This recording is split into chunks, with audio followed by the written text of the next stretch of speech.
All right, the final stroke technique we're going to look at is the Molar Stroke. This is also known as the whip stroke because of how the stroke works. It's actually whipped to the drum. Now I think this has two major advantages. The first is the high speed of the whip, and which gets you a lot of volume.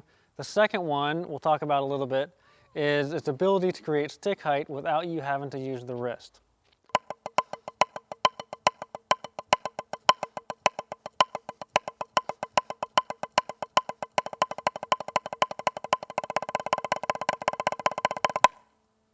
So we've looked at full stroke, downstroke, and upstroke thus far. Those are all central to the wrist turning and fingers helping it. Now, the Molar Stroke is a whip stroke from the forearm. So really the wrist does nothing. And actually, as soon as you engage those wrist muscles, it actually makes the whole molar thing no good because it defeats the purpose of the whip. So let's look at it. In its raw, big form, you're going to start by lifting the whole arm, and you're going to let this wrist hang totally limp. Now, you start by throwing down the forearm, and since an object at rest will stay at rest, this wrist and stick will stay right about here as the forearm flies by it until the wrist can't go back any further, at which point the wrist is whipped faster than the forearm, and then the fingers push the stick a little bit, and the stick is whipped faster than the hand. So 3 stages there. Make for a really big sound without using hardly any effort at all.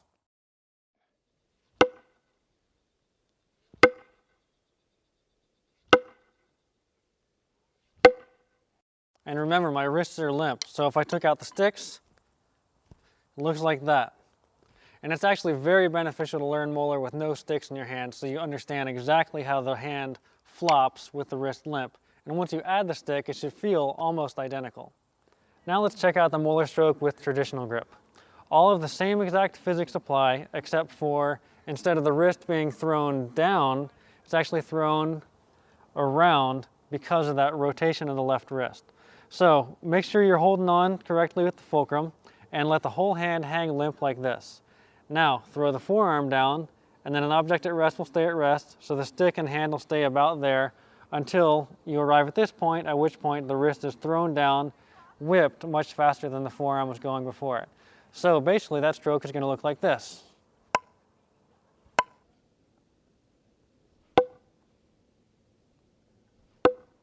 Or strokes in succession.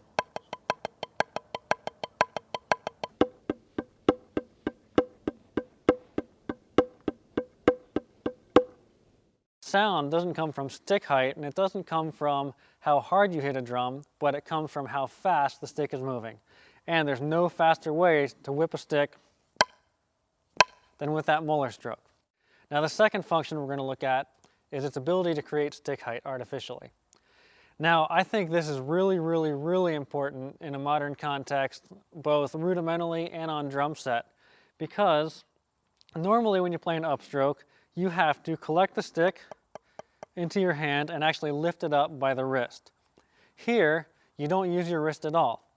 You basically, you're here playing taps or whatever. If you throw the forearm down, the equal and opposite reaction is that the front of the stick will then pop up, and here you are ready to play a nice high stroke for an accent.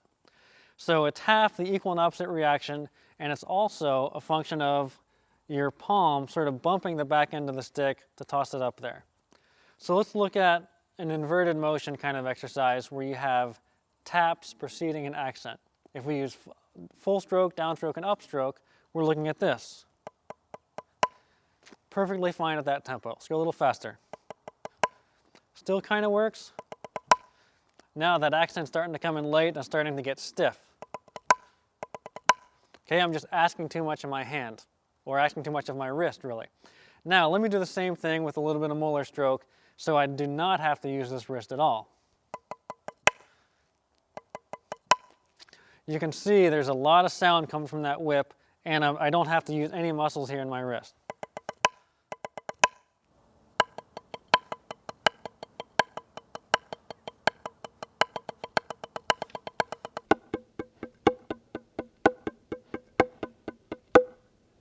So let's now take a look at an exercise from Rudimental Logic. This is called Molar Jam.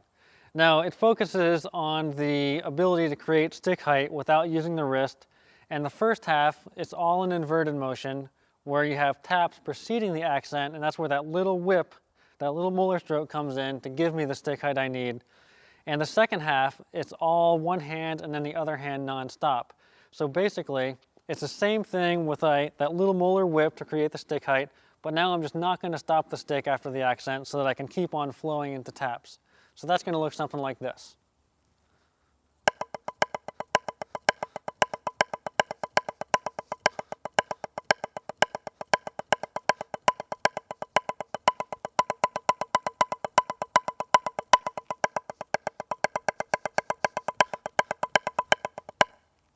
Keep in mind, it's not an on or off thing. It's not all wrist turn or all molar.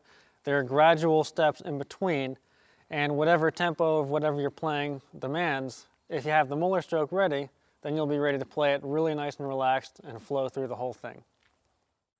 Here's a bonus exercise for the Molar stroke. This is called 8-7-6-5-4-3-2-1, and that's actually the number of strokes each hand plays. Now at first, I'm going to start with an accent on each first beat, and I'm going to do an inverted pattern, so I need molar to get into that accent. And secondly, I'm going to do another version where I let it all run together on the same hand, so I learn how to really dribble the stick and then just use that Molar stroke for some accents. So that one goes like this.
Ooh. Dude,